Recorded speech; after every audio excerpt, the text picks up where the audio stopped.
Hi hello welcome back royal education Kannada channel. ಎಲ್ಲರಿಗೂ royal education Kannada ಚಾನಲ್ಗೆ ಸ್ವಾಗತ ಸುಸ್ವಾಗತ. ಇಂದು ನಡೆದ ಶಿಕ್ಷಕರ ಅರ್ಹತಾ ಪರೀಕ್ಷೆ TET 2025 ಎಕ್ಸಾಮ್ಸನ್ನು ರಾಜ್ಯದ ಎಲ್ಲ ಪ್ರಶಿಕ್ಷಣಾರ್ಥಿಗಳು ಈ ಒಂದು ಎಕ್ಸಾಮ್ಸನ್ನು ಐ ಹೋಪ್ ಎಲ್ಲರೂ ಕೂಡ ಚೆನ್ನಾಗಿ ಬರೆದಿರೋ ಅಂದ್ಕೊಂಡು ಇವತ್ತಿನ ಶಿಕ್ಷಕರ ಅರ್ಹತಾ ಪರೀಕ್ಷೆ TET 2025 ಕ್ವಶನ್ ಪೇಪರ್ನಲ್ಲಿ ಸಾಮಾನ್ಯ ಕನ್ನಡ ವಿಭಾಗದ 30 ಕ್ವಶನ್ಗಳಿಗೆ ಕೀ ಆನ್ಸರನ್ನು ಯಾವುದೇ ವಿಶ್ಲೇಷಣೆ ಇಲ್ಲದೆ ಕ್ವಿಕ್ ಆಗಿ ಸ್ಪೀಡ್ ಆಗಿ ನೋಡ್ತಾ ಹೋಗೋಣ ಬನ್ನಿ. ಹಾಗಾದರೆ ಇವತ್ತಿನ ಒಂದು ವಿಡಿಯೋನ ಸ್ಟಾರ್ಟ್ ಮಾಡೋಣ ಬನ್ನಿ. ಮೊಟ್ಟ ಮೊದಲ ಸಾಮಾನ್ಯ ಕನ್ನಡ ವಿಭಾಗದಲ್ಲಿ ಮೊದಲನೇ ಕ್ವಶನ್. ಮಾಸ್ತಿ ವೆಂಕಟೇಶ್ ಅಯ್ಯಂಗಾರ್ ಕರ್ನಾಟಕ ರಾಜ್ಯದ ಜ್ಞಾನಪೀಠ ಪ್ರಶಸ್ತಿಯನ್ನು ಪಡೆದುಕೊಂಡಿರ್ತಕ್ಕಂಥ ಕವಿ ಮಾಸ್ತಿ ವೆಂಕಟೇಶ್ ಅಯ್ಯಂಗಾರ್ ಅವರ ಒಂದು ಜೀವನ ಚರಿತ್ರೆಯನ್ನು ಕೊಟ್ಟಿದ್ರು. ಅವರ ಒಂದು ಪ್ಯಾರಾಗ್ರಾಫ್ ಅನ್ನು ಓದಿ ಈ ಕೆಳಗಿನ ಪ್ರಶ್ನೆಗಳಿಗೆ ಉತ್ತರಿಸಿ ಅಂತ ಕೊಟ್ಟಿದ್ರು. ಹಾಗಾದ್ರೆ ಬನ್ನಿ ಕ್ವಶನ್ ಅನ್ನ ನೋಡ್ತಾ ಹೋಗೋಣ. ಮೊದಲನೇ ಕ್ವಶನ್, ಮಾಸ್ತಿ ವೆಂಕಟೇಶ್ ಅಯ್ಯಂಗಾರ್ ಅವರು ಬರೆದ ಮೊದಲ ಸಣ್ಣ ಕಥೆ ಯಾವುದು? Option A Subbanna, option B ಮೊಸರಿನ ಮಂಗಮ್ಮ, ಆಪ್ಷನ್ ಸಿ ರಂಗನ ಮದುವೆ, ಆಪ್ಷನ್ ಡಿ ನಿಜಗಲ್ಲಿನ ರಾಣಿ. ಇದಕ್ಕೆ ಸರಿಯಾದ ಉತ್ತರ ಯಾವುದಾಗುತ್ತೆ? ರಂಗನ ಮದುವೆ ಇದಕ್ಕೆ ಸರಿಯಾದ ಉತ್ತರ. ಎರಡನೇ ಕ್ವಶನ್ಗೆ ಹೋಗೋಣ. ಮಾಸ್ತಿ ವೆಂಕಟೇಶ್ ಅಯ್ಯಂಗಾರ್ ಅವರ ಕಾವ್ಯನಾಮ ಯಾವುದು?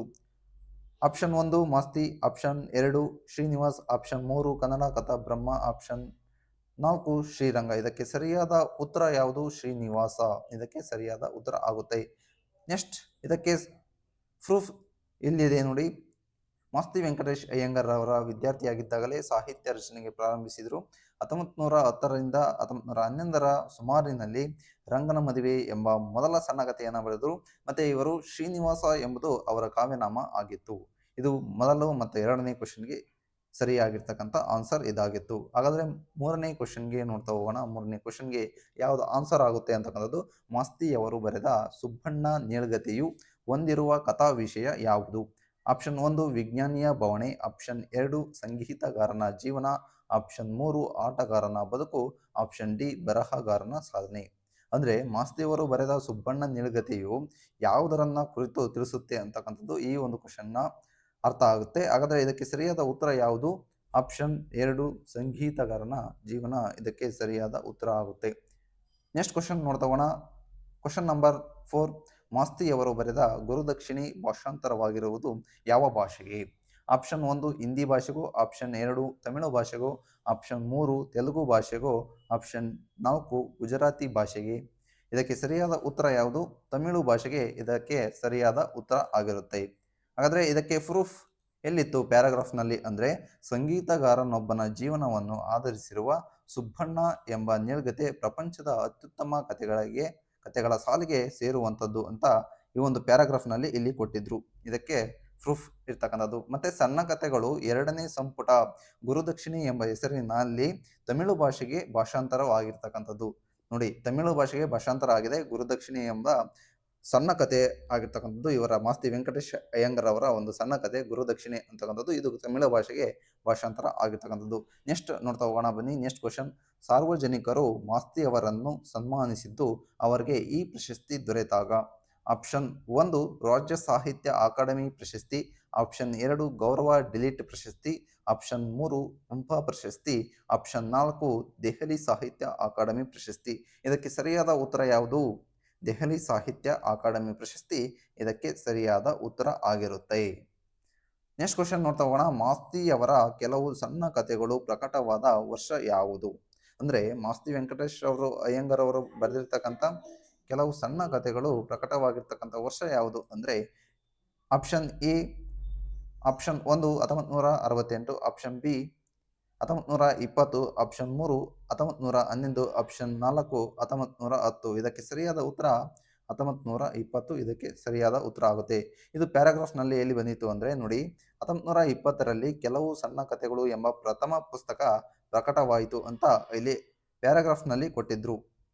ಹೀಗಾಗಿ ಇದಕ್ಕೆ ಸರಿಯಾದ ಉತ್ತರ ಯಾವುದು?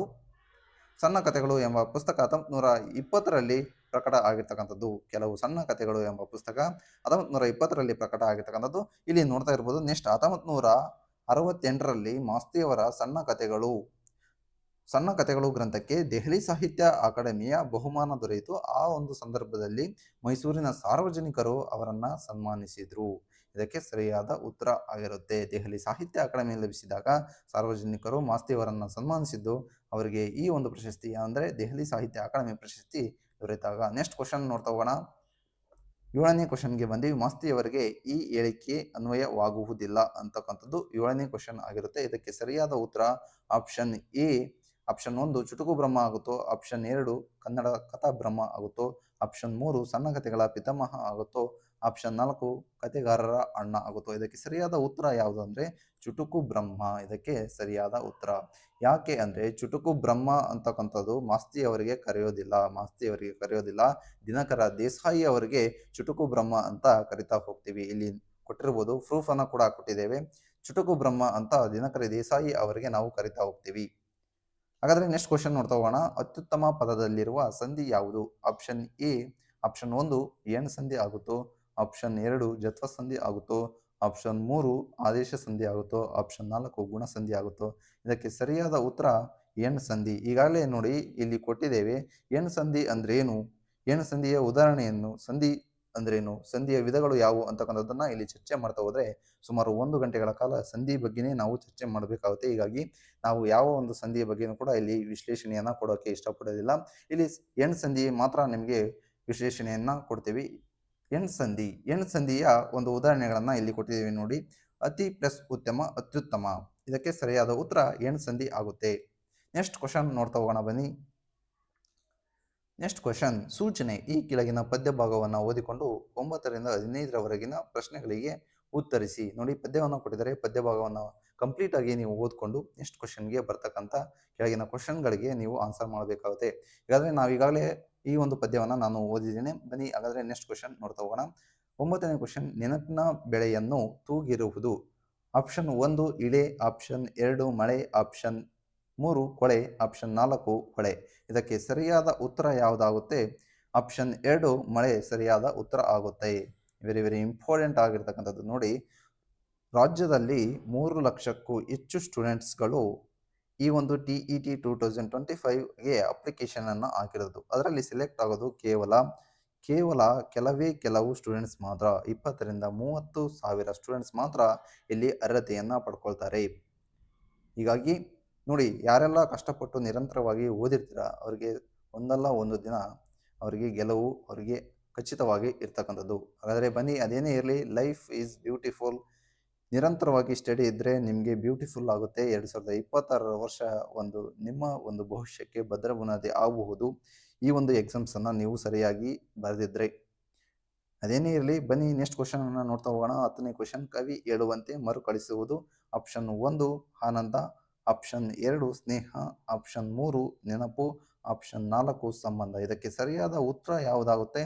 ಆಪ್ಷನ್ 1 ಸರಿಯಾದ ಉತ್ತರ ಆಗುತ್ತೆ. ಅಂದರೆ ಪದ್ಯದಲ್ಲಿ ಕವಿ ಹೇಳಿರುವುದು ಏನನ್ನ ಅಂತಕ್ಕಂಥದ್ದು ತಿಳಿಸುತ್ತೆ ಇಲ್ಲಿ ಕೊಟ್ಟಿದ್ದಾರೆ ಈ ಒಂದು ಕ್ವಶನ್ನಲ್ಲಿ. ಹಾಗಾದರೆ ಬನ್ನಿ ಪದ್ಯದಲ್ಲಿ ಏನಿದೆ ಅಂತಕ್ಕಂಥದ್ದು ನೋಡ್ತಾ ಹೋಗೋಣ. ಚಿತ್ತದೆಳೆಯಾಗದಲ್ಲಿ ಗತ ಅನುಭವದ ಬಿತ್ತಗಳ ಮೊಳೆಸಿ ನೆನಪಿನ ಫಸಲ ತೂಗಿದೆ ಮಳೆ ಅಂತಕ್ಕಂಥದ್ದು. ಇಲ್ಲಿ ನೋಡಿ ಮೊದಲನೇ ಕ್ವಶನ್ ನೆನಪಿನ ಬೆಳೆಯನ್ನ ತೂಗಿರುವುದು. ಇದಕ್ಕೆ ಸರಿಯಾದ ಉತ್ತರ ಮಳೆ ಅಂತ ಹೇಳ್ತಾ ಹೋದ್ವಿ. ಅದು ಪದ್ಯ ಭಾಗದಲ್ಲಿ ಈ ತರ ಕೊಟ್ಟಿದ್ದಾರೆ ನೋಡಿ. ಚಿತ್ತದೆಳೆಯಾಗದಲ್ಲಿ ಗತ ಅನುಭವದ ಬಿತ್ತಗಳ ಮೊಳೆಸಿ ನೆನಪಿನ ಫಸಲ ತುಳಿದಿದೆ ಮಳೆ ಅಂತಕ್ಕಂಥದ್ದು ಇದಕ್ಕೆ ಸರಿಯಾದ ಉತ್ತರ ಆಗುತ್ತೆ. ಮಳೆ ಅಂತಕ್ಕಂಥದ್ದು ಇಲ್ಲಿ ಕೊಟ್ಟಿದ್ದಾರೆ ಪದ್ಯ ಭಾಗದಲ್ಲಿ, ಇದು ಪ್ರೂಫ್ ಆಗುತ್ತೆ. 2ನೇ ಕ್ವಶನ್ ನೋಡಿ. ಒಂದೊಂದೇ ದೃಶ್ಯವನ್ನು ನಿಲ್ಲಿಸಿ ಕಣ್ಣ ಮುಂದೆ ಸಂದ ಆನಂದವನ್ನು ಮರುಕಳಿಸಿದೆ ಮಳೆ ಅಂತಕ್ಕಂಥದ್ದು. ಅಂದ್ರೆ ಮಳೆ ಅಂತಕ್ಕಂಥದ್ದು ಆನಂದವನ್ನ ಮರುಕಳಿಸುತ್ತೆ ಅಂತಕ್ಕಂಥದ್ದು ಈ ಕ್ವಶನ್ಗೆ ಆನ್ಸರ್ ಆಗುತ್ತೆ. 2ನೇ ಕ್ವಶನ್ಗೆ ಆನಂದ ಅಂತಕ್ಕಂಥದ್ದು. ಹೀಗಾಗಿ ಈ 2 ಕ್ವಶನ್ಗಳಿಗೆ ಪದ್ಯ ಭಾಗದಲ್ಲಿ ಪ್ರೂಫ್ ಅನ್ನ ಕೊಟ್ಟಿದ್ರು. ಹೀಗಾಗಿ ನೆಕ್ಸ್ಟ್ ನೋಡ್ತಾ ಹೋಗೋಣ ಬನ್ನಿ. 11ನೇ ಕ್ವಶನ್ ಮತ್ತೆ ಬರಬಾರದೆ ಹಿಗ್ಗೇರದ ಚಳಿಗಾಲ. ಆಪ್ಷನ್ 1 ಹಿಗ್ಗೇರದ ಚಳಿಗಾಲ, ಆಪ್ಷನ್ 2 ಹಿಗ್ಗೇರದ ಮಳೆಗಾಲ, ಆಪ್ಷನ್ 3 ಹಿಗ್ಗೇರದ ಸುಡುಗಾಲ, ಆಪ್ಷನ್ 4 ಹಿಗ್ಗೇರದ ಅಳಗಾಲ. ಇದಕ್ಕೆ ಸರಿಯಾದ ಉತ್ತರ ಯಾವುದಾಗುತ್ತೆ ಅಂದರೆ ಹಿಗ್ಗೇರದ ಅಳಗಾಲ ಇದಕ್ಕೆ ಸರಿಯಾದ ಉತ್ತರ ಆಗುತ್ತೆ. ಹಿಗ್ಗೇರದ ಅಳಗಾಲ ಅಂತಕ್ಕಂಥದ್ದು ನೋಡಿ ಪದ್ಯ ಭಾಗದಲ್ಲಿ ಇದು ಕಂಡು ಬಂದಿರತಕ್ಕಂಥದ್ದು ಮತ್ತೆ ಬರಬಾರದೆ ಅಂತಕ್ಕಂಥದ್ದು. ನೀವು ಪದ್ಯ ಭಾಗವನ್ನು ಸಂಪೂರ್ಣವಾಗಿ ಓದಿ ಇದಕ್ಕೆ ಸರಿಯಾಗಿ ಆನ್ಸರ್ ಮಾಡಬೇಕಾಗುತ್ತೆ. ಇದನ್ನ ವಿತಿನ್ ನಿಮಗೆ ಟೈಮನ್ನು ಕೊಟ್ಟಿರ್ತಕ್ಕಂಥದ್ದು. ಟೈಮ್ ಒಳಗಡೆನೆ ನೀವು ಸರಿಯಾಗಿ ಉತ್ತರವನ್ನು ಹಾಕಬೇಕಾಗುತ್ತೆ. ಯಾರು ಟೈಮನ್ನು ಮ್ಯಾನೇಜ್ಮೆಂಟ್ ಮಾಡ್ತಿರೋ ಅವರಿಗೆ ಗೆಲುವು ಅವರಿಗೆ ಲಭಿಸುತ್ತೆ. ಹಾಗಾದರೆ ನೆಕ್ಸ್ಟ್ ಕ್ವೆಶ್ಚನ್ ನೋಡ್ತಾ ಹೋಗೋಣ. 12ನೇ ಕ್ವೆಶ್ಚನ್, ಮಳೆಯು ಮರೆಯಗೊಡದಿರುವುದು ಯಾವುದು? ಆಪ್ಷನ್ 1 ನೋವನ್ನು, ಆಪ್ಷನ್ 2 ನಲಿವನ್ನು, ಆಪ್ಷನ್ 3 ಬಂಧ ಸಂಬಂಧಗಳನ್ನು, ಆಪ್ಷನ್ 4 ನಗುವನ್ನು. ಇದಕ್ಕೆ ಸರಿಯಾದ ಉತ್ತರ ಯಾವುದಾಗುತ್ತೆ? ಬಂಧ ಸಂಬಂಧಗಳನ್ನು ಇದಕ್ಕೆ ಸರಿಯಾದ ಉತ್ತರ ಆಗುತ್ತೆ. ಅದು ಪದ್ಯ ಭಾಗದಲ್ಲಿ ಈ ರೀತಿಯಾಗಿ ಕಂಡು ಬಂದಿರತಕ್ಕಂಥದ್ದು. ಅಂದರೆ ಮತ್ತೆ ಬರಬಾರದೆ ಇಗ್ಗೇರದ ಹಳೆಗಾಲ ಅಂತಕ್ಕಂಥದ್ದು ಪದ್ಯ ಭಾಗದಲ್ಲಿ ಮೂಡಿ ಬಂದಿದೆ. ಚಿತ್ತದಿಳೆಯಾಗದಲ್ಲಿ ಗತ ಅನುಭವದ ಬೆತ್ತಗಳ ಮಳೆಸಿ ನೆನಪಿನ ಫಸಲ ತೂಗಿದೆ ಮಳೆ ಮತ್ತೆ ಬರಬಾರದೆ ಇಗ್ಗೇರದ ಹಳೆಗಾಲ ಅಂತಕ್ಕಂಥದ್ದು ಇದಕ್ಕೆ ಸರಿಯಾದ ಉತ್ತರ ಆಗುತ್ತೆ. ನೆಕ್ಸ್ಟ್ ನೋಡಿ, ಮಳೆಯು ಮರೆಯಗೊಡದಿರುವುದು ಯಾವುದು ಅಂತಕ್ಕಂಥದ್ದನ್ನು ಕ್ವಶನ್ ಅನ್ನ ಮಾಡಿದ್ದಾರೆ. ಅದೇ ಪದ್ಯ ಭಾಗದಲ್ಲಿ ಎದೆ ಬಿಗಿದ ಬಂಧಗಳ ಮುಗಿದ ಸಂಬಂಧಗಳ ಮರೆತನೆಂದರೂ ಮರೆಯಗೊಡದಿದೆ ಮಳೆ ಅಂತಕ್ಕಂಥದ್ದು ಇಲ್ಲಿ ಕಂಡು ಬಂದಿರತಕ್ಕಂಥದ್ದು. ನೋಡಿ, ಬಂಧ ಸಂಬಂಧಗಳ ಬಗ್ಗೆ ತಿಳಿಸ್ತಕ್ಕಂಥದ್ದು ಪದ್ಯ ಭಾಗ, ಹಾಗೆಯೇ ಆನಂದದ ಬಗ್ಗೆ ತಿಳಿಸ್ತಕ್ಕಂಥದ್ದು ಮತ್ತೆ ಹಿಗ್ಗೇರದ ಹಳೆಗಾಲದ ಬಗ್ಗೆ ಕೂಡ ಪದ್ಯ ತಿಳಿಸಿದೆ. ನೆಕ್ಸ್ಟ್ ಕ್ವಶನ್ ನೋಡ್ತಾ ಹೋಗೋಣ ಬನ್ನಿ. ಮಳೆಯು ಜೀವಾಳವನು ಡ್ಯಾಶ್.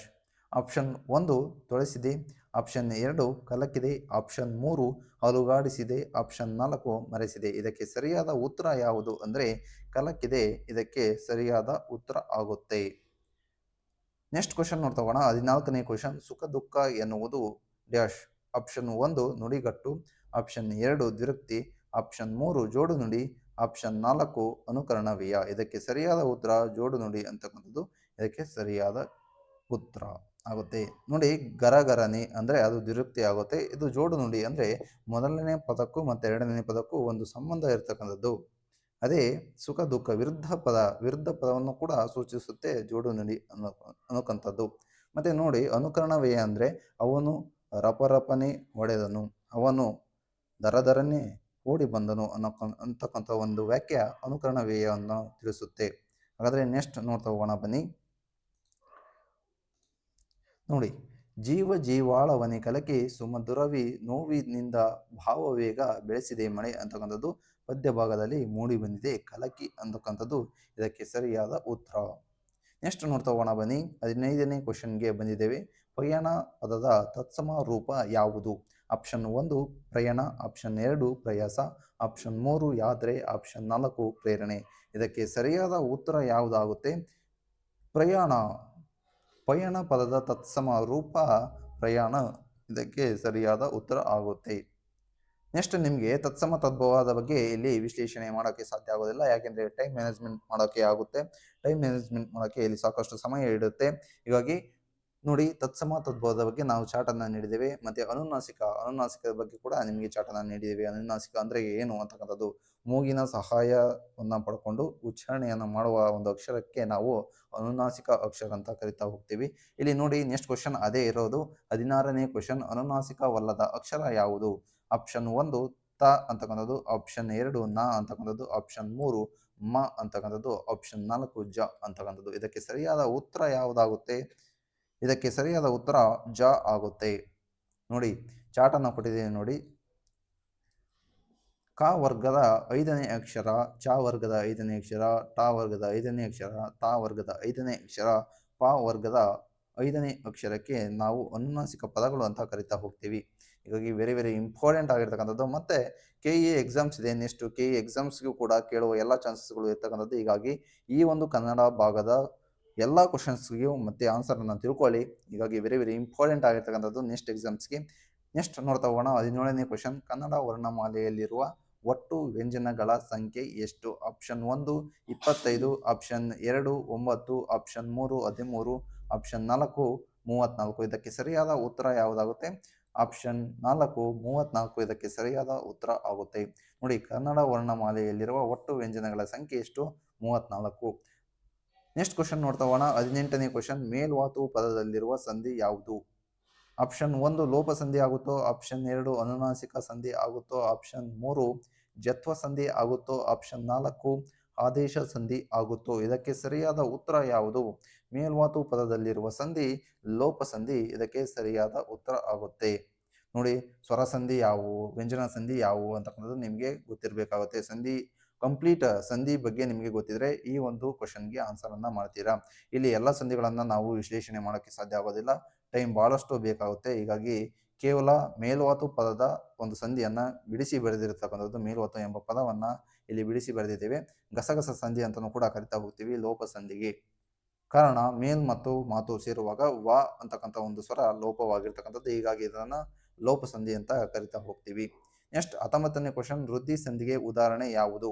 ಆಪ್ಷನ್ 1 ಜ್ಞಾನೇಶ್ವರ, ಆಪ್ಷನ್ 2 ಅಷ್ಟೈಶ್ವರ್ಯ, ಆಪ್ಷನ್ 3 ಪಯಸ್ಮಯನ, ಆಪ್ಷನ್ 4 ಮಹೇಶ್ವರಿ. ಇದಕ್ಕೆ ಸರಿಯಾದ ಉತ್ತರ ಯಾವುದಾಗುತ್ತೆ? ಅಷ್ಟೈಶ್ವರ್ಯ ಇದಕ್ಕೆ ಸರಿಯಾದ ಉತ್ತರ ಆಗುತ್ತೆ. ವೃದ್ಧಿ ಸಂಧಿಗೆ ವೆರಿ ವೆರಿ ಇಂಪಾರ್ಟೆಂಟ್ ಆಗಿರ್ತಕ್ಕಂಥದ್ದು. ನೋಡಿ ಸಂಧಿ ಮೇಲೆ ಎಷ್ಟೆಲ್ಲ ಕ್ವಶನ್ಗಳು ಬಂದಿದ್ದೇವೆ. ಇದು 3ನೇ ಕ್ವಶನ್. ಸಂಧಿ ಮೇಲೇನೆ ನಾವು ನೋಡ್ತಕ್ಕಂಥ ಕ್ವಶನ್ 3 ಕ್ವಶನ್ಗಳನ್ನು ಸರಿಯಾಗಿ ನೋಡ್ತಕ್ಕಂಥದ್ದು, ಸಂಧಿ ಮೇಲೇನೆ ಕೇಳಿರ್ತಕ್ಕಂಥದ್ದು ಜಾಸ್ತಿ. ಹೀಗಾಗಿ ನೆಕ್ಸ್ಟ್ ಏನಾದರೂ TET CET ಬರೆಯೋಕ್ಕಂತ ಮುಂಚೆ ಸಂಧಿ ಬಗ್ಗೆನೇ ಕಂಪ್ಲೀಟ್ ಆಗಿ ನೀವು ಓದ್ಕೊಂಡು ಹೋಗಬೇಕಾಗುತ್ತೆ. ನೆಕ್ಸ್ಟ್ ನೋಡ್ತಾ ಹೋಗೋಣ 20ನೇ ಕ್ವಶನ್. ಶಬರಿಯು ಧ್ಯಾನದಲ್ಲಿ ತೊಡಗಿ ರಾಮನ ದರ್ಶನಕ್ಕೆ ಕಾದಿದ್ದಳು. ಈ ವಾಕ್ಯದಲ್ಲಿ ಷಷ್ಠಿ ವಿಭಕ್ತಿ ಪ್ರತ್ಯಯ ಹೊಂದಿರುವ ಪದ ಯಾವುದು ಅಂತ ಕ್ವಶನ್ ಅನ್ನ ರೈಸ್ ಮಾಡಿದ್ದಾನೆ. ನೋಡಿ ವಿಭಕ್ತಿ ಪ್ರತ್ಯಯದ ಮೇಲೆ ಕೂಡ ಕ್ವಶನ್ ಅನ್ನ ರೈಸ್ ಮಾಡಿರ್ತಕ್ಕಂಥದ್ದು. ಆಪ್ಷನ್ 1 ಶಬರಿ ಆಗುತ್ತೋ, ಆಪ್ಷನ್ 2 ಧ್ಯಾನದಲ್ಲಿ ಆಗುತ್ತೋ, ಆಪ್ಷನ್ 3 ರಾಮನ ಪದ ಆಗುತ್ತೋ, ಆಪ್ಷನ್ 4 ದರ್ಶನಕ್ಕೆ ಪದ ಆಗುತ್ತೋ. ಇದಕ್ಕೆ ಸರಿಯಾದ ಉತ್ತರ ಷಷ್ಠಿ ವಿಭಕ್ತಿ ಪ್ರತ್ಯಯ ರಾಮನ ಕೊನೆಯದಾಗಿ ಆ ಎಂಬ ವಿಭಕ್ತಿ ಪ್ರತ್ಯಯ ಯಾವುದರಲ್ಲಿ ಬರುತ್ತೋ ಅದೇ ಇದಕ್ಕೆ ಸರಿಯಾದ ಉತ್ತರ ಆಗುತ್ತೆ. ಆಪ್ಷನ್ 3 ರಾಮನ ಇದಕ್ಕೆ ಸರಿಯಾದ ಉತ್ತರ ಆಗುತ್ತೆ. ನೋಡಿ ನಿಮಗೆ ಕರೆಕ್ಟಾಗಿ ವೃದ್ಧಿ ಸಂಧಿಯಲ್ಲಿ ಅಷ್ಟೈಶ್ವರ್ಯ ಅಂತಕ್ಕಂಥದ್ದು ಬಂದಿದೆ. ಈಗಾಗಲೇ ನೋಡಿ ಇಲ್ಲಿ ಅಷ್ಟೈಶ್ವರ್ಯ ಅಂತಕ್ಕಂಥದ್ದು ಕಾಣ್ತಿದೆ. ಎಕ್ಸಾಂಪಲನ್ನು ಕಂಪ್ಲೀಟಾಗಿ ವೃದ್ಧಿ ಸಂಧಿಯಲ್ಲಿ ಬರ್ತಕ್ಕಂಥ ಎಕ್ಸಾಂಪಲ್ಸನ್ನು ಕಂಪ್ಲೀಟಾಗಿ ಕೊಟ್ಟಿರ್ತಕ್ಕಂಥದ್ದು, ಸರಿಯಾಗಿ ನೋಡ್ಕೊಂಡು ಹೋಗಬೇಕಾಗುತ್ತೆ ಸಂಧಿಯನ್ನು. ಹಾಗೆ ವಿಭಕ್ತಿ ಪ್ರತ್ಯಯದ ಮೇಲೆ ಕೇಳಿದ್ದೇನೆ. ಇಲ್ಲಿ ಷಷ್ಠಿ ವಿಭಕ್ತಿ ಪ್ರತ್ಯಯ ಅಂತಕ್ಕಂಥದ್ದು ಯಾವ ಒಂದು ಪ್ರತ್ಯಯವನ್ನು ಸೂಚಿಸುತ್ತೆ ಅಂದರೆ ಆ ಅಂತಕ್ಕಂಥ ಒಂದು ವಿಭಕ್ತಿ ಪ್ರತ್ಯಯವನ್ನು ಸೂಚಿಸುತ್ತೆ. ಕಾರಣಕರ್ತದ ಮೇಲೆ ಕೂಡ ಕಾರಕರ್ತಗಳ ಮೇಲೆ ಕೂಡ ಕ್ವಶನನ್ನು ನೆಕ್ಸ್ಟ್ ಲೆವೆಲ್ಗೆ ಕೇಳುವಂತಹ ಎಲ್ಲ ಚಾನ್ಸಸ್ಗಳು ಇರ್ತಕ್ಕಂಥದ್ದು. ಹೀಗಾಗಿ ವಿಭಕ್ತಿ ಪ್ರತ್ಯಯ ಸಂಧಿ ಮತ್ತೊಮ್ಮೆ ಹೇಳ್ತಾ ಇದ್ದೀನಿ, ರಿಪೀಟ್ ಆಗಿ ಹೇಳ್ತಾ ಇದ್ದೀನಿ, ಸಂಧಿಗಳು ವೆರಿ ವೆರಿ ಇಂಪಾರ್ಟೆಂಟ್. ಸಂಧಿ ಮೇಲೆ ಕ್ವಶನನ್ನು ರೈಸ್ ಮಾಡ್ತಾನೆ. ನೋಡಿ ಇಲ್ಲಿ ಈ ಒಂದು 2025ರ TET ಪರೀಕ್ಷೆಯಲ್ಲಿ ಸಮಾಸಗಳ ಮೇಲೆ ಕ್ವಶನನ್ನು ರೈಸ್ ಮಾಡಿಲ್ಲ. ಹೀಗಾಗಿ ಯಾಕೋ ಸಮಾಸವನ್ನು ಇಲ್ಲಿ ತೆಗೆದುಕೊಂಡಿಲ್ಲ. ಇರಲಿ ಬನ್ನಿ ನೆಕ್ಸ್ಟ್ ಕ್ವಶನನ್ನು ನೋಡ್ತಾ ಹೋಗೋಣ. 21ನೇ ಕ್ವಶನ್, ಭಾಷೆಯಲ್ಲಿ ಧ್ವನಿಯನ್ನು ಮಾಪನ ಮಾಡುವ ಘಟಕ ಯಾವುದು? ಆಪ್ಷನ್ 1 ವರ್ಣ, ಆಪ್ಷನ್ 2 ಧ್ವನಿಮ, ಆಪ್ಷನ್ 3 ಸ್ವರ, ಆಪ್ಷನ್ 4 ಆಕೃತಿಮ. ಇದಕ್ಕೆ ಸರಿಯಾದ ಉತ್ತರ ಯಾವುದಾಗುತ್ತೆ? ಆಪ್ಷನ್ 2 ಇದಕ್ಕೆ ಸರಿಯಾದ ಉತ್ತರ ಆಗುತ್ತೆ, ಧ್ವನಿಮ ಅಂತಕ್ಕಂಥದ್ದು. ಭಾಷೆಯಲ್ಲಿ ಧ್ವನಿಯನ್ನ ಮಾಪನ ಮಾಡುವ ಘಟಕವೇ ಧ್ವನಿಮ ಅಂತ ಕರಿತಾ ಹೋಗ್ತಾರೆ. 22ನೇ ಕ್ವಶನ್ ನೋಡ್ತಾ ಹೋಗೋಣ. ಮಾತೃಭಾಷಾ ಕಲಿಕೆಯು ಅನುಭವ ವಿಕಾಸಕ್ಕೆ ನೆರವಾಗುತ್ತದೆಯೋ, ಪರಸ್ಪರ ವಿಚಾರ ವಿನಿಮಯವನ್ನು ಕಠಿಣಗೊಳಿಸುತ್ತದೆಯೋ, ಸೃಜನಾತ್ಮಕವಾಗಿ ಪ್ರತಿಭೆಯನ್ನು ವಿಕಾಸಗೊಳಿಸುತ್ತದೆಯೋ ಅಥವಾ ಇತರ ಭಾಷಾ ಕಲಿಕೆಗೆ ತೊಡಕಾಗುತ್ತದೆಯೋ? ಮಾತೃಭಾಷೆ ಸರ್ವಶ್ರೇಷ್ಠ ಭಾಷೆ ಅಂತ ಕರಿತಾ ಹೋಗ್ತೀವಿ.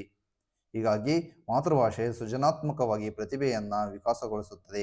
ಸೃಜನಾತ್ಮಕವಾಗಿ ಅಂದರೆ ಬೇರೆ ಬೇರೆ ಚಿಂತನೆಯನ್ನು ರೂಪಿಸಿಕೊಂಡು ತನ್ನ ಒಂದು ಪರ್ಸನಾಲಿಟಿಯನ್ನು ಡೆವಲಪ್ ಮಾಡಿಕೊಂಡು ಇಡೀ ಬೇರೆಯವರಿಗಿಂತ ತಾನು ವಿಶೇಷವಾಗಿ ಕಾಣುವಂತಹ ಒಂದು ಚೇತನ ಯಾರಿಗಿರುತ್ತೋ ಅವರಿಗೆ ಸೃಜನಾತ್ಮಕ ಪ್ರತಿಭೆ ಅಂತ ಕರಿತಾ ಹೋಗ್ತೀವಿ. ಹೀಗಾಗಿ ಸೃಜನಾತ್ಮಕ ಪ್ರತಿಭೆಯನ್ನು ವಿಕಾಸಗೊಳಿಸುತ್ತೆ, ಇದಕ್ಕೆ ಸರಿಯಾದ ಉತ್ತರ ಆಗುತ್ತೆ. ನೆಕ್ಸ್ಟ್ ಕ್ವಶನ್ ನೋಡ್ತಾ ಹೋಗೋಣ. 23ನೇ ಕ್ವಶನ್, ಉಚ್ಚಾರಣೆಯ ದೋಷಕ್ಕೆ ಕಾರಣವಲ್ಲ ಯಾವುದು ಅಂತಕ್ಕಂಥದ್ದನ್ನು ಕ್ವಶನನ್ನು ರೈಸ್ ಮಾಡಿದ್ದಾನೆ. ಉಚ್ಚಾರಣೆಯ ದೋಷಕ್ಕೆ ಇದು ಈ ಕೆಳಗಿನವುಗಳು ಯಾವುದು ಕಾರಣವಲ್ಲ ಅಂತ ಕ್ವಶನನ್ನು ರೈಸ್ ಮಾಡಿರ್ತಕ್ಕಂಥದ್ದು. ಇದಕ್ಕೆ ಸರಿಯಾದ ಉತ್ತರ ಯಾವುದಾಗುತ್ತೆ? ಆಪ್ಷನ್ 1 ಶ್ವಾಸೋಚ್ಛ್ವಾಸದ ತೊಂದರೆ ಆಗುತ್ತೋ, ಆಪ್ಷನ್ 2 ಕಾಗುಣಿತದ ಅಸಮರ್ಪಕ ಕಲಿಕೆ ಆಗುತ್ತೋ, ಆಪ್ಷನ್ 3 ಹಲ್ಲಿನ ರಚನೆಯ ದೋಷ ಆಗುತ್ತೋ, ಆಪ್ಷನ್ 4 ನಿರಂತರವಾಗಿ ವಾಕ್ಯವನ್ನು ಉಚ್ಚರಿಸುವ ಅಭ್ಯಾಸ ಆಗುತ್ತೋ. ಇದಕ್ಕೆ ಸರಿಯಾದ ಉತ್ತರ ಕೊನೆಯದಾಗಿ ನಿರಂತರವಾಗಿ ವಾಕ್ಯವನ್ನು ಉಚ್ಚರಿಸುವ ಅಭ್ಯಾಸ, ಇದಕ್ಕೆ ಸರಿಯಾದ ಉತ್ತರ ಆಗುತ್ತೆ. ನೆಕ್ಸ್ಟ್ ಕ್ವಶನ್ ನೋಡ್ತಾ ಹೋಗೋಣ. 24ನೇ ಕ್ವಶನ್, ಭಾಷಾ ಪ್ರಯೋಗಾಲಯದಲ್ಲಿ ಪ್ರಧಾನ ನಿಯಂತ್ರಕ ಮತ್ತು ಮೇಲ್ವಿಚಾರಕ ಡ್ಯಾಶ್ ಯಾರಾಗಿರುತ್ತಾರೆ? ಅಂದರೆ ಭಾಷಾ ಪ್ರಯೋಗಾಲಯ ಅಂದರೆ ಇಲ್ಲಿ ತರಗತಿಯನ್ನು ನಾವು ಭಾಷಾ ಪ್ರಯೋಗಾಲಯ ಅನ್ನೋದನ್ನ ಇಲ್ಲಿ ಕಾಣ್ತಾ ಹೋಗ್ಬೋದು. ಈ ಒಂದು ಭಾಷಾ ಪ್ರಯೋಗಾಲಯದಲ್ಲಿ ಪ್ರಧಾನವಾಗಿ ನಿಯಂತ್ರಕವಾಗಿ ಮತ್ತು ಮೇಲ್ವಿಚಾರಕರಾಗಿ ಯಾರು ಪಾತ್ರವನ್ನು ವಹಿಸಿದ್ದಾರೆ ಅಂತಕ್ಕಂಥ ಕ್ವಶನನ್ನು ರೈಸ್ ಮಾಡಿದ್ದಾರೆ. ಆಪ್ಷನ್ 1 ವಿದ್ಯಾರ್ಥಿ ಆಗುತ್ತೋ, ಆಪ್ಷನ್ 2 ಮುಖ್ಯೋಪಾಧ್ಯಾಯ ಆಗುತ್ತಾ, ಮತ್ತು ನೋಡಿ ಮುಖ್ಯ ಅಧ್ಯಾಪಕ ಅಂತ ಕರಿತಾ ಹೋಗ್ತೀವಿ, ಮುಖ್ಯೋಪಾಧ್ಯಾಯ ಅಂತಲೂ ಕೂಡ ಕರಿತಾ ಹೋಗ್ತೀವಿ. ಆಪ್ಷನ್ 3 ಭಾಷಾ ಶಿಕ್ಷಕ. ಆಪ್ಷನ್ 4 ಪೋಷಕ ಆಗುತ್ತೋ. ಇದಕ್ಕೆ ಸರಿಯಾದ ಉತ್ತರನೇ ತರಗತಿಯಲ್ಲಿ ಇರ್ತಕ್ಕಂಥವನೇ ಶಿಕ್ಷಕ. ಭಾಷಾ ಪ್ರಯೋಗಾಲಯದಲ್ಲಿ ಮುಖ್ಯವಾಗಿ ಪಾತ್ರವನ್ನು ವಹಿಸುವವನೇ ಭಾಷಾ ಶಿಕ್ಷಕ ಅಂತ ಕರಿತಾ ಹೋಗ್ತೀವಿ. ನೆಕ್ಸ್ಟ್ ಕ್ವಶನ್ ನೋಡ್ತಾ ಹೋಗೋಣ. ಇನ್ನು ಕೇವಲ 5 ಕ್ವಶನ್ಗಳು ಮಾತ್ರ ಬಾಕಿ ಇರ್ತಕ್ಕಂಥದ್ದು. ನೋಡಿ ನೆಕ್ಸ್ಟ್ ನೋಡ್ತಾ ಹೋಗೋಣ. 25ನೇ ಕ್ವಶನ್, ಬೋಧನೋಪಕರಣಗಳಲ್ಲಿ ಶ್ರಾವ್ಯ ಉಪಕರಣ ಯಾವುದು? ಆಪ್ಷನ್ 1 ರೇಡಿಯೋ ಧ್ವನಿ ಸುರುಳಿ. ಆಪ್ಷನ್ 2 ಚಿತ್ರಗಳು ಕರಿ ಹಲಗೆ ಅಂತ ಕರಿತಾ ಹೋಗ್ತೀವಿ. ಆಪ್ಷನ್ 3 ಪಠ್ಯಪುಸ್ತಕ ನಿಘಂಟು. ಆಪ್ಷನ್ 4 ವಾರ್ತಾಪತ್ರಿಕೆ ಚಿತ್ರಫಲಕ. ಇದಕ್ಕೆ ಸರಿಯಾದ ಉತ್ತರ ಯಾವುದಾಗುತ್ತೆ? ರೇಡಿಯೋ ಧ್ವನಿ ಸುರುಳಿ ಇದಕ್ಕೆ ಸರಿಯಾದ ಉತ್ತರ ಆಗುತ್ತೆ. ನೆಕ್ಸ್ಟ್ ನೋಡ್ತಾ ಹೋಗೋಣ. 26ನೇ ಕ್ವಶನ್, ಉಪನ್ಯಾಸ ವಿಧಾನದ ಉದ್ದೇಶಗಳಿಗೆ ಸಂಬಂಧಿಸಿದಂತೆ ಸೂಕ್ತವಲ್ಲದ ಹೇಳಿಕೆ ಯಾವುದು? ಆಪ್ಷನ್ 1 ವರ್ಗದ ಮೇಲೆ ನಿಯಂತ್ರಣವನ್ನು ಹೊಂದುವುದು. ಆಪ್ಷನ್ 2 ಉತ್ತಮ ಸಂವಹನ ಕೌಶಲ್ಯ ಒದಗಿಸುವುದು. ಆಪ್ಷನ್ 3 ಸಂಕ್ಷಿಪ್ತ ಮಾಹಿತಿಯನ್ನ ಮಾತ್ರ ನೀಡುವುದು. ಆಪ್ಷನ್ 4 ಪ್ರಮುಖ ವಿಚಾರಗಳನ್ನು ವಿವರಿಸುವುದು. ಇದಕ್ಕೆ ಸರಿಯಾದ ಉತ್ತರ ಯಾವುದಾಗುತ್ತೆ? ಸಂಕ್ಷಿಪ್ತ ಮಾಹಿತಿಯನ್ನ ಮಾತ್ರ ನೀಡುವುದು ಇದಕ್ಕೆ ಸರಿಯಾದ ಉತ್ತರ ಆಗುತ್ತೆ. ಅಂದರೆ ಉಪನ್ಯಾಸ ವಿಧಾನದ ಉದ್ದೇಶಗಳಿಗೆ ಸಂಬಂಧಿಸಿದಂತೆ ಸೂಕ್ತವಲ್ಲದಂತ ಕೇಳ್ತಾ ಹೋಗಿದ್ದಾನೆ ಇಲ್ಲಿ ಕ್ವಶನ್ ಅನ್ನ. ಹೀಗಾಗಿ ಈ ಎಲ್ಲ ಒಂದು 3 ಆನ್ಸರ್ಗಳು ಸೂಕ್ತವಾಗಿ ಇರ್ತಕ್ಕಂಥದ್ದು. 3ನೇ ಒಂದು ಆಪ್ಷನ್ ಮಾತ್ರ ಇದು ಈ ಒಂದು ಹೇಳಿಕೆಗೆ ಸೂಕ್ತವಾಗಿಲ್ಲದಿರುವುದು. ಹೀಗಾಗಿ ಇದಕ್ಕೆ ಸರಿಯಾದ ಉತ್ತರ 3ನೇ ಒಂದು ಆಪ್ಷನ್ ಸರಿಯಾದ ಉತ್ತರ ಆಗಿರುತ್ತೆ. ನೆಕ್ಸ್ಟ್ ನೋಡ್ತಾ ಹೋಗೋಣ ಬನ್ನಿ. 27ನೇ ಕ್ವಶನ್, ಲಿಖಿತ ಪರೀಕ್ಷೆಯ ನ್ಯೂನತೆಯಾಗಿದೆ. ಈ ಕೆಳಗಿನವುಗಳಲ್ಲಿ ಯಾವುದು ಸರಿಯಾಗಿರ್ತಕ್ಕಂಥದ್ದು? ಲಿಖಿತ ಪರೀಕ್ಷೆಯ ನ್ಯೂನತೆಯನ್ನ ಕುರಿತು ಅಂತಕ್ಕಂಥ ಕ್ವಶನ್ ಅನ್ನ ರೈಸ್ ಮಾಡಿದ್ದಾರೆ. ಆಪ್ಷನ್ 1 ಲಿಖಿತ ಉತ್ತರಗಳನ್ನು ಮೌಲ್ಯಮಾಪನ ಮಾಡುವುದು. ಆಪ್ಷನ್ 2 ನಕಲು ಮಾಡುವ ಸಾಧ್ಯತೆ ಇದೆ. ಆಪ್ಷನ್ 3 ದೀರ್ಘಕಾಲದವರೆಗೆ ಸಂಗ್ರಹಿಸಲು ಸಾಧ್ಯ. ಆಪ್ಷನ್ 4 ಒಂದು ಅಥವಾ ಹೆಚ್ಚಿನ ಉದ್ದೇಶವನ್ನು ಮೌಲ್ಯಮಾಪನ ಮಾಡುವುದು. ಇದಕ್ಕೆ ಸರಿಯಾದ ಉತ್ತರ ಯಾವುದು ಅಂದರೆ ಲಿಖಿತ ಪರೀಕ್ಷೆ ನ್ಯೂನತೆವೇ ನಕಲು ಮಾಡುವ ಎಲ್ಲ ಸಾಧ್ಯತೆಗಳು ಇರ್ತಕ್ಕಂಥದ್ದು. ಆಪ್ಷನ್ 2 ಇದಕ್ಕೆ ಸರಿಯಾದ ಉತ್ತರ ಆಗುತ್ತೆ. ನೆಕ್ಸ್ಟ್ ನೋಡ್ತಾ ಹೋಗೋಣ. 28ನೇ ಕ್ವಶನ್, ವಸ್ತುನಿಷ್ಠ ಪರೀಕ್ಷೆಗಳ ವಿಧವಲ್ಲ. ಈ ಕೆಳಗಿನವುಗಳ ಯಾವ ಒಂದು ಆನ್ಸರ್ ಆಗುತ್ತೆ ವಸ್ತುನಿಷ್ಠ ಪರೀಕ್ಷೆಗಳ ವಿಧವಲ್ಲ ಒಂದು ಹೇಳಿಕೆಗೆ ಅಂತಕ್ಕಂಥದ್ದು? ಆಪ್ಷನ್ 1 ಕಿರು ಉತ್ತರ ನೀಡುವ ಪರೀಕ್ಷೆ. ಆಪ್ಷನ್ 2 ಹೊಂದಿಸಿ ಬರೆಯುವ ಪರೀಕ್ಷೆ. ಆಪ್ಷನ್ 3 ವಿವರಿಸಿ ಬರೆಯುವ ಪರೀಕ್ಷೆ. ಒಂದು ವಾಕ್ಯ ಶಬ್ದದಲ್ಲಿ ಉತ್ತರ ನೀಡುವ ಪರೀಕ್ಷೆ. ಇದಕ್ಕೆ ಸರಿಯಾದ ಉತ್ತರ ವಿವರಿಸಿ ಬರೆಯುವ ಪರೀಕ್ಷೆ ಇದಕ್ಕೆ ಸರಿಯಾದ ಉತ್ತರ ಆಗುತ್ತೆ. ವಸ್ತುನಿಷ್ಠ ಪರೀಕ್ಷೆಗಳ ವಿಧವಲ್ಲ ಇದಕ್ಕೆ ಸರಿಯಾದ ಉತ್ತರ 3ನೇ ಆಪ್ಷನ್ ಸರಿಯಾದ ಉತ್ತರ ಆಗುತ್ತೆ. ನೆಕ್ಸ್ಟ್ 29ನೇ ಕ್ವಶನ್, ಪ್ರತಿಭಾವಂತ ವಿದ್ಯಾರ್ಥಿಯ ಗುಣಲಕ್ಷಣವಲ್ಲ. ಈ ಕೆಳಗಿನ ಯಾವ ಹೇಳಿಕೆಯು ಪ್ರತಿಭಾವಂತ ವಿದ್ಯಾರ್ಥಿಯ ಗುಣಲಕ್ಷಣ ಅಲ್ಲ ಅಂತ ಹೇಳಿ ಕ್ವಶನ್ ಅನ್ನ ರೈಸ್ ಮಾಡಿದರೆ ಕನ್ಫ್ಯೂಸ್ ಆಗಬೇಡಿ. ಗುಣಲಕ್ಷಣ ಅಲ್ಲ ಅಂತ ಕೇಳ್ತಕ್ಕಂಥದ್ದು ವಯಸ್ಸಿಗೆ ಮೀರಿದ ಅವಧಾನ ಇರುತ್ತೆ, ಸಾಧನೆಯ ಹಂಬಲವಿರುತ್ತದೆ. ಆಪ್ಷನ್ 3 ಇತರ ಸಾಮಾನ್ಯ ವಿದ್ಯಾರ್ಥಿಗಳಿಗಿಂತ ಅಧಿಕ ತಿಳುವಳಿಕೆ ಇರುತ್ತೆ. ಆಪ್ಷನ್ 4 ಸ್ಮರಣ ಶಕ್ತಿ ಕಡಿಮೆ ಇರುತ್ತೆ. ಅಂದರೆ ನೋಡಿ ಪ್ರತಿಭಾವಂತನ ಗುಣಲಕ್ಷಣಗಳು 3 ಇರ್ತಕ್ಕಂಥದ್ದೇ.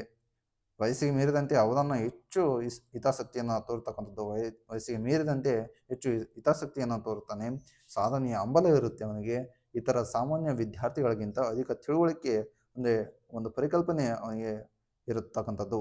ಇದಿಷ್ಟು ಪ್ರತಿಭಾವಂತ ವಿದ್ಯಾರ್ಥಿಯ ಗುಣಲಕ್ಷಣ. ಆದರೆ 4ನೇ ಒಂದು ಆಪ್ಷನ್ ಇದು ಪ್ರತಿಭಾವಂತ ವಿದ್ಯಾರ್ಥಿಯ ಗುಣಲಕ್ಷಣಕ್ಕೆ ವಿರುದ್ಧವಾಗಿ ಇರ್ತಕ್ಕಂಥದ್ದು.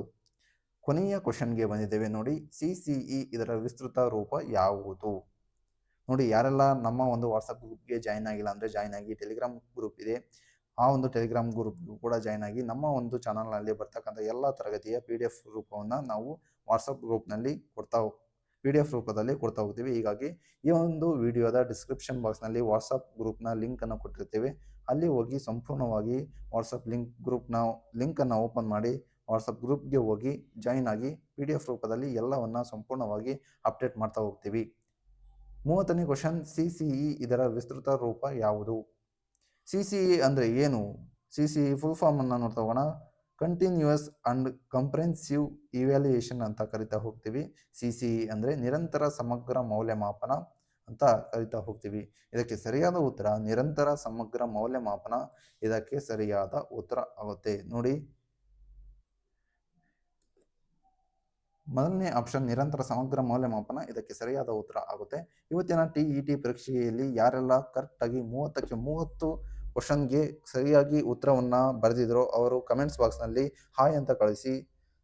ಇದಿಷ್ಟು ಇವತ್ತಿನ ಒಂದು ವಿಡಿಯೋದ ಸಂಪೂರ್ಣ TET 2025 ಕ್ವಶನ್ ಪೇಪರ್ನ ಕನ್ನಡ ವಿಭಾಗದ ಸಂಪೂರ್ಣ ಕ್ವಶನ್ಗೆ ಆನ್ಸರ್ ಆಗಿತ್ತು. ಮತ್ತೊಮ್ಮೆ ಕೀ ಆನ್ಸರ್ನ ಚೆಕ್ ಮಾಡ್ಕೊಳ್ಳಿ. ಅಫಿಷಿಯಲ್ ಆಗಿ ಯಾವಾಗ ಬಿಡ್ತಾರೋ ಅವಾಗ ನೀವು ಮತ್ತೊಮ್ಮೆ ಹೋಗಿ ನಿಮ್ಮ ಒಂದು ಕ್ವಶನ್ ಪೇಪರನ್ನು ಹಿಡ್ಕೊಂಡು ನಿಮ್ಮ ಒಂದು ಆನ್ಸರನ್ನು ಚೆಕ್ ಮಾಡ್ಕೊಳ್ಳಿ. Thank you very much. I will continue to the next videos. Thank you very much.